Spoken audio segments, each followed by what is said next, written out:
¿Cómo está, Leonidas? Buenos días. Bienvenido el presidente de la Confederación de Nacionalidades Indígenas del Ecuador, 7:41, ya está con nosotros. Gracias, Leonidas, bienvenido. Le saludamos a Alexis Moncayo, quien le habla a Licenia Espinel. El presidente de la República dijo que como conclusión de esta conversación que estuvo ayer con la dirigencia de la CONAIE, que ha sido un diálogo fructífero. Usted a la salida de esta conversación dijo que no ha habido por parte del gobierno una respuesta al tema central, como el congelar el precio de los combustibles mientras se define el mecanismo de focalización.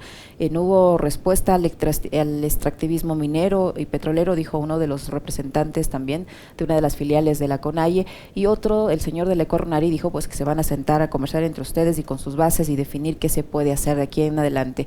¿Cómo evalúa usted esta conversación con el presidente de la República y si hubo o no hubo algún resultado y qué va a venir después? Buenos días, bienvenido. Buenos días, muchas gracias por la invitación, estimados queridos periodistas de este medio importante de comunicación, y un saludo cordial a todos nuestros hermanos ecuatorianos. Efectivamente, para no estar en este tira y afloja, quién dice la verdad o quién dice una mentira, nosotros habíamos solicitado que sea transmitido, en este caso, por las vías oficiales de nuestras organizaciones, si es que no se tiene cobertura de los medios de comunicación, para que en este caso sea el pueblo ecuatoriano el que dé la valoración respectiva, porque si no pareciera la palabra de uno contra la palabra del otro. Nosotros nos apegamos a la verdad, lo que pasó realmente en ese proceso de diálogo. Efectivamente, en estas más de 3 horas que no se llegó a nada realmente, nosotros habíamos puesto como un tema central, con la actitud que habíamos dicho, vamos con toda la posibilidad, con toda la voluntad de diálogo. Y este diálogo, lógicamente, no puede ir cargado con radicalismos, ni por parte del presidente de la República, ni por nuestra parte.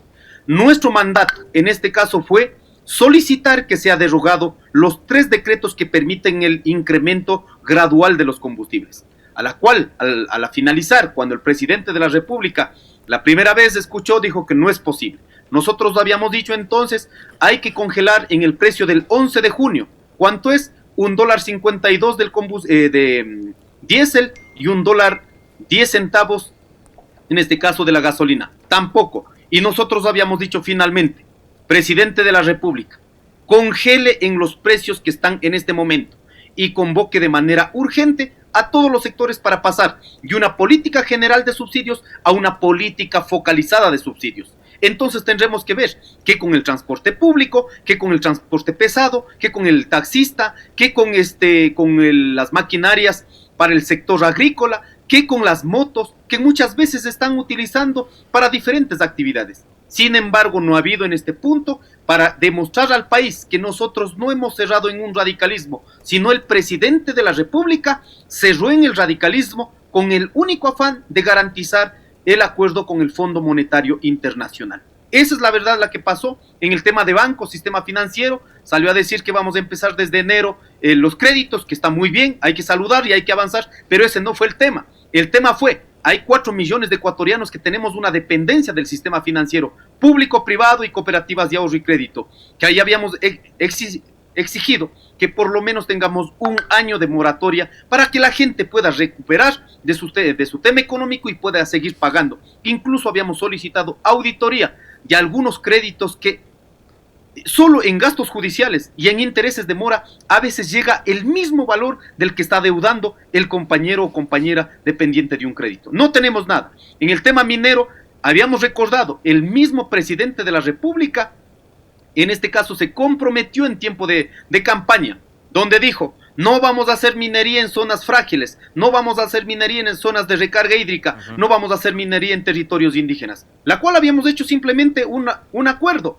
Cumpla con esa promesa de campaña. Cuando miramos en este momento que se ha ido expandiendo más y más el tema minero, y habíamos puesto uno de los territorios, habíamos demostrado cuánto está produciendo. No es que está botado allí un territorio, ya está produciendo, y lo que habíamos pedido es, incluso para sostener el tema del empleo, hay que garantizar las diferentes actividades que los ecuatorianos están sosteniendo y realmente no están saliendo a las grandes ciudades ni con este fenómeno migratorio a nivel internacional. Pero el plan de desarrollo, perdón que le corte ahí, Leonidas, porque sí me parece importante que usted digamos, profundice con respecto a este tema de la minería, porque en el Plan Nacional de Desarrollo, recuerda que conversamos días atrás con uno de nuestros invitados, Licenia, se plantea incrementar hasta en un 300% la explotación y la producción minera.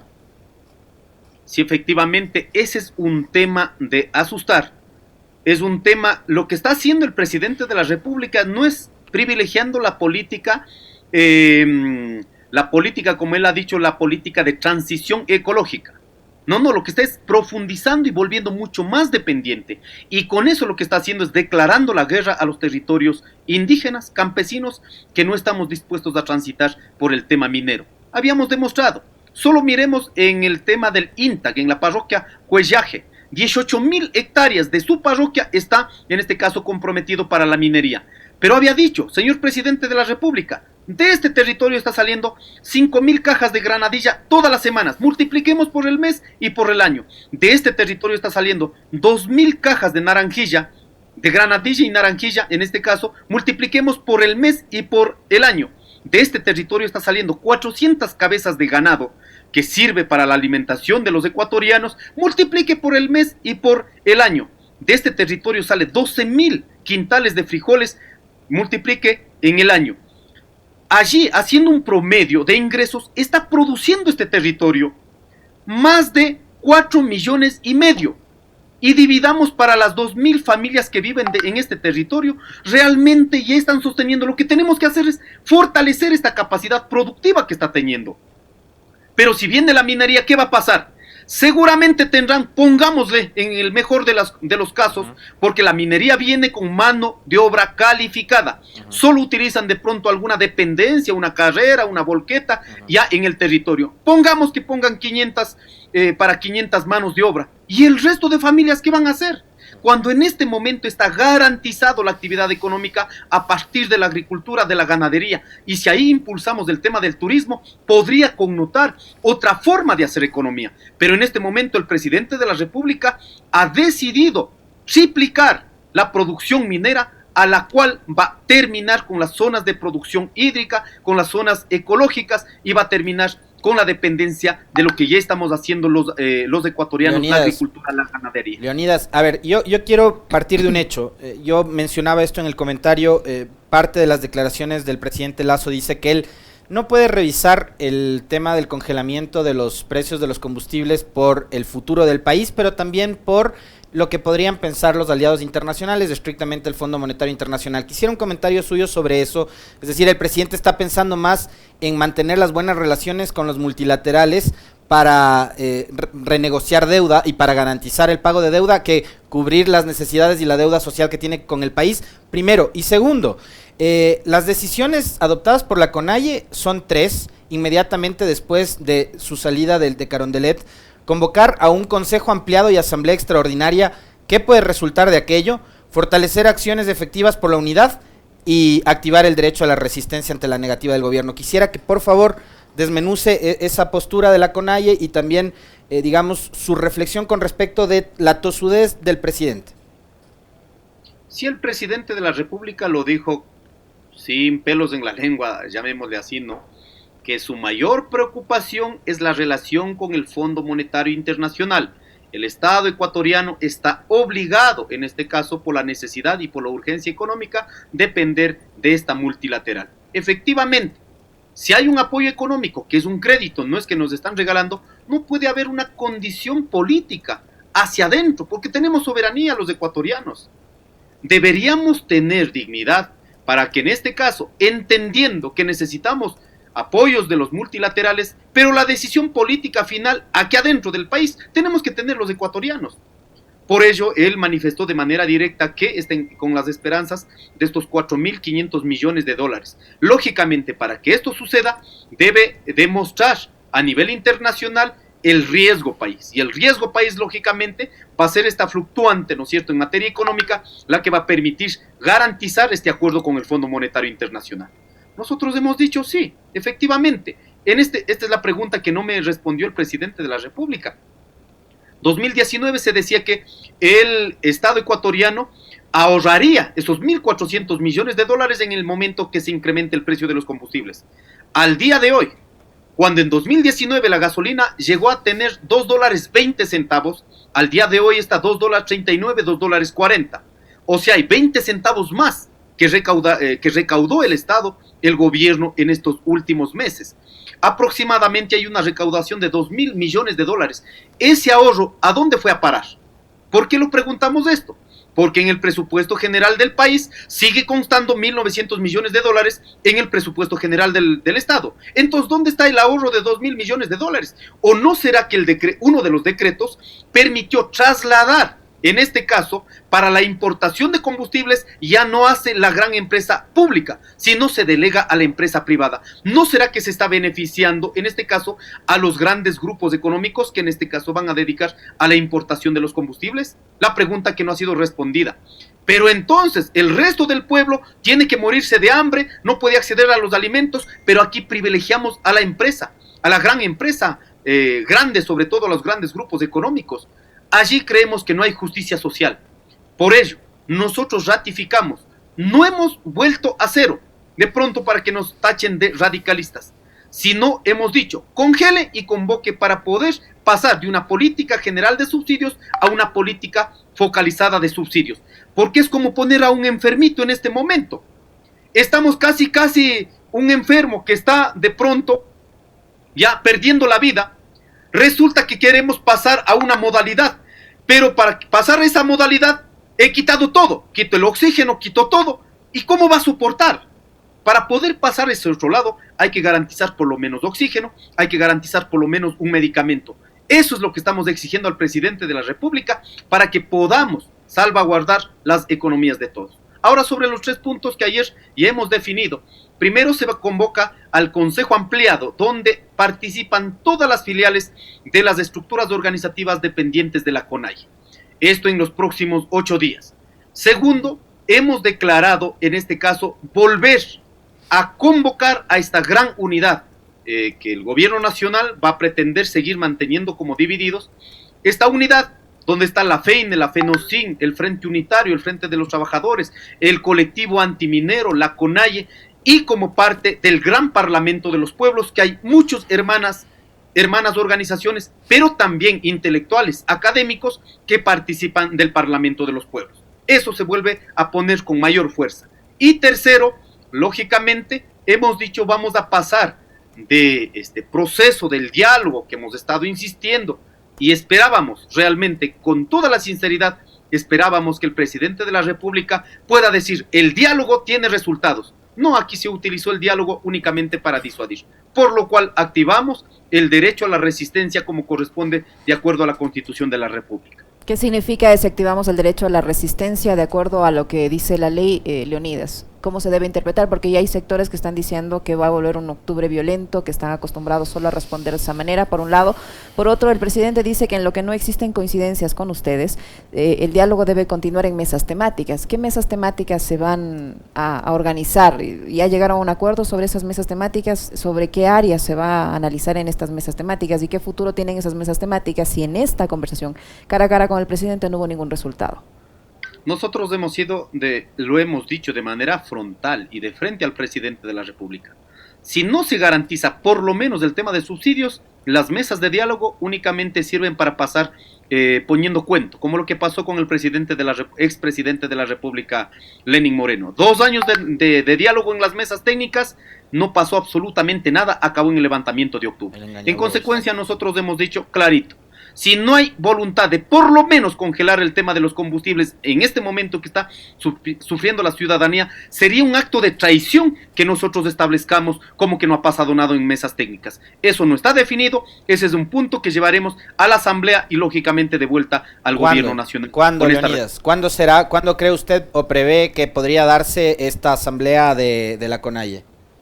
Estamos en este momento valorando, pero máximo en los próximos 8 días, porque aquí se nos articuló con la agenda también de un poco de recordar lo que pasó en el 2019, entonces ahorita estamos volviendo a replanificar las agendas. No pasará más allá de 8 días y aquí saldrá el pronunciamiento de nuestras bases. ¿Qué significa el derecho a la resistencia?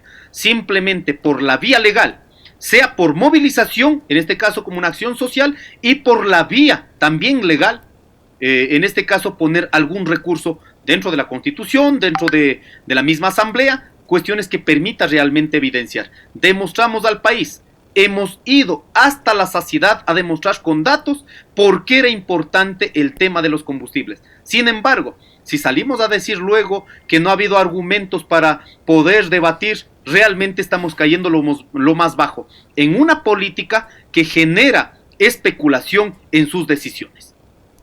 Ahora, Leonidas, el presidente precisamente ha dicho eso, que ustedes no tenían argumentos para sustentar este pedido de congelar el precio de los combustibles mientras se define el mecanismo de focalización. En estas decisiones que ustedes van a adoptar una vez que se junte el Consejo Ampliado, la CONAIE y el Parlamento de los Pueblos, ¿está nuevamente una protesta como la de octubre, un levantamiento, una movilización, algo así de esa naturaleza o no? No sabemos, simplemente yo, como dije, no me gusta especular, no me gusta adelantar las cosas. Si hay una decisión de sostener una lucha en este país, será con las decisiones de las bases. Y ahí yo les pido a muchos ciudadanos que han salido también a insultar. Escuchen, hay ciudadanos que sí tienen condiciones económicas de en este momento de la crisis defenderse.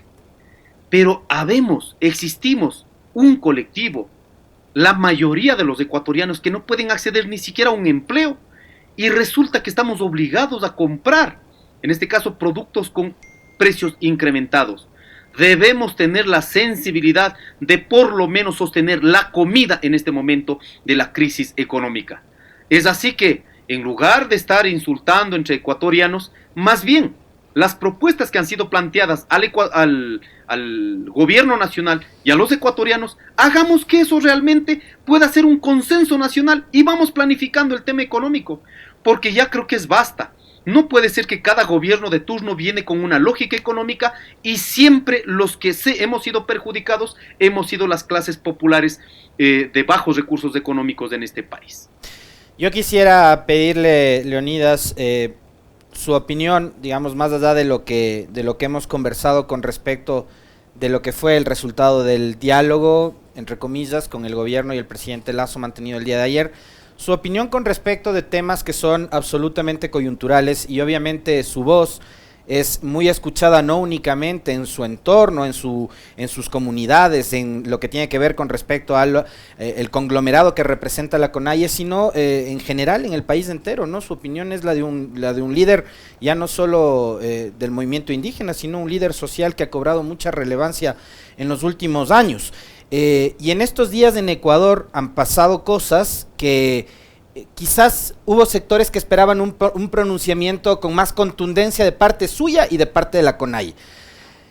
El caso de la crisis carcelaria, que en este 2021 ha cobrado ya la vida de casi 240 personas en el último hecho de sangre acontecido la semana pasada, al menos 118 asesinados, no estamos hablando de muertes casuales como quieren hacernos creer algunos opinólogos, hablamos de masacres en las cárceles.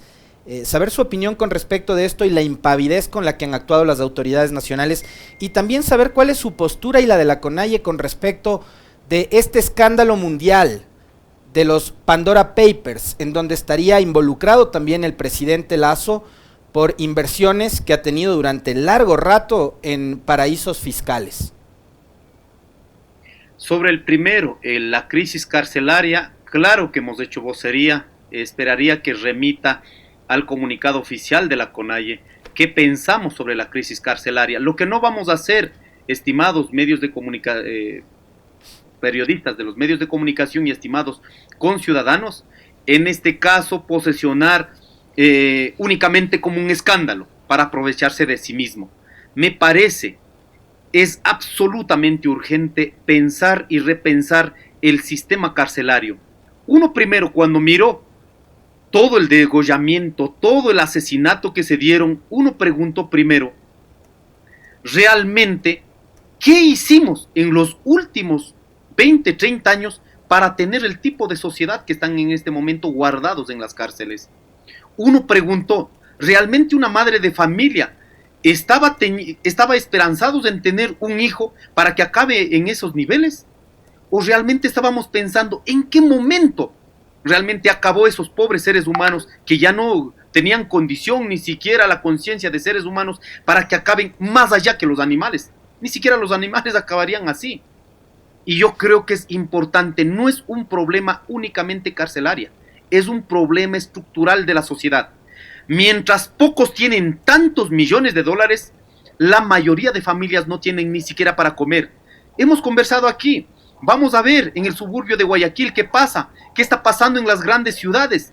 Familias, niños, guaguas que viven en la violencia porque no pueden acceder por lo menos a una alimentación, o que los padres, en este caso, caídos en los vicios y cómo son tratados en los hogares. Eso no vamos a resolver con una ley, no vamos a resolver de pronto con un decreto. Eso vamos a resolver solo cuando la sociedad ecuatoriana haya realmente tomado conciencia de esta estructura social que está sucediendo. Ahora, ya preguntando, por ejemplo, los compañeros que en estos días he tenido la visita de compañeros que trabajan en el mar. Imagínense, hace algunos años quedaron botados más de 2.000 pequeñas canoas que sacaban alimento del mar, ¿no es cierto?, y podían venderla. Ahora quedaron cerrados. ¿Saben por qué quedaron cerrados? Porque muchos de las empresas, en este caso las grandes, que sacan pescado, dejan sin alimento a los pequeños. ¿Y qué tienen que hacer esos pobres compañeros?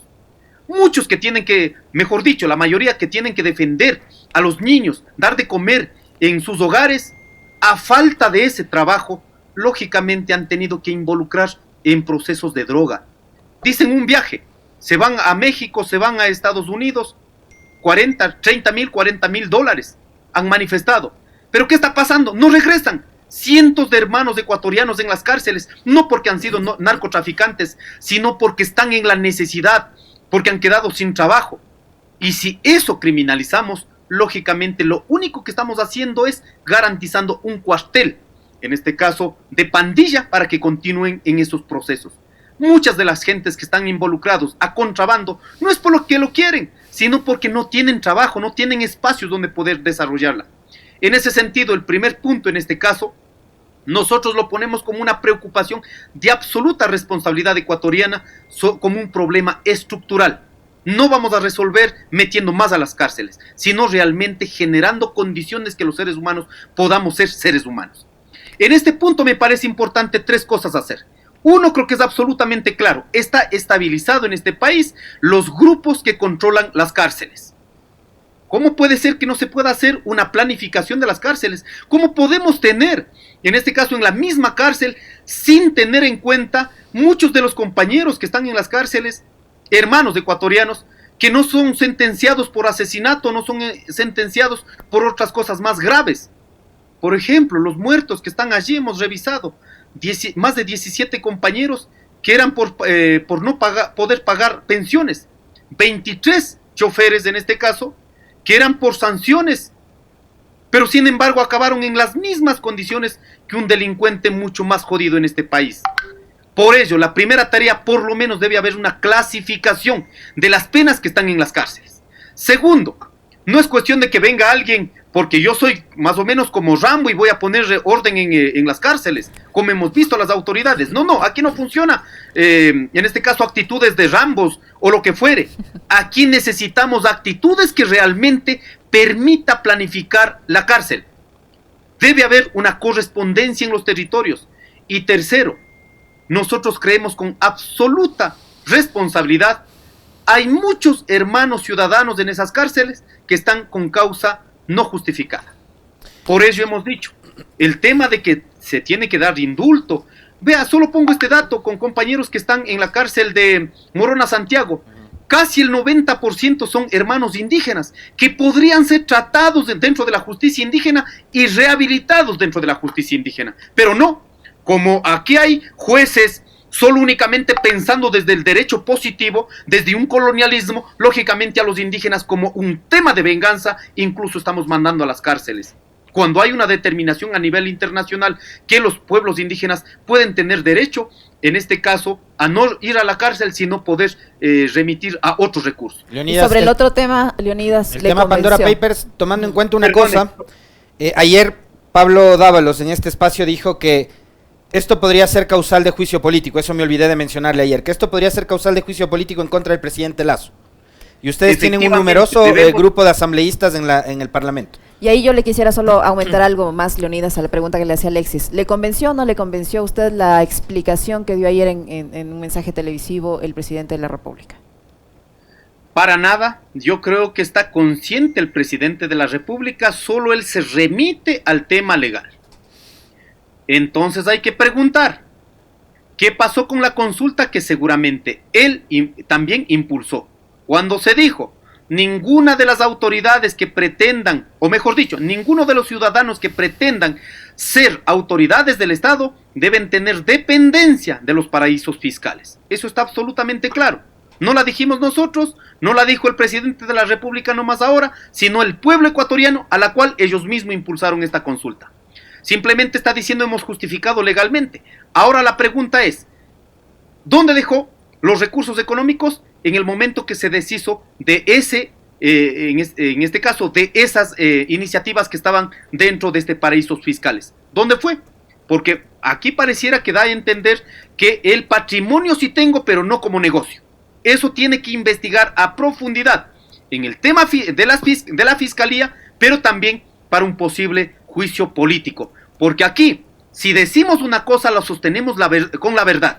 No podemos venir aquí de pronto a poner elementos y que realmente estamos dañando la ética, la moral de un mandatario, peor que sea por sí mismo. Así que nosotros vamos a estar a expectativas que se garantice todo el debido proceso, para que no digan hay un ataque político. Todo el debido proceso, que se cumpla a rigurosidad y en efecto nosotros tendremos también nuestra propuesta dentro de la Asamblea Nacional frente a a Pandora Papers. Muy bien, muchísimas gracias, Leonidas. Sabemos que tiene otro compromiso, así es que no le quitamos más tiempo. Muy amable, muchas gracias por la información. Les agradezco por este espacio. Gracias.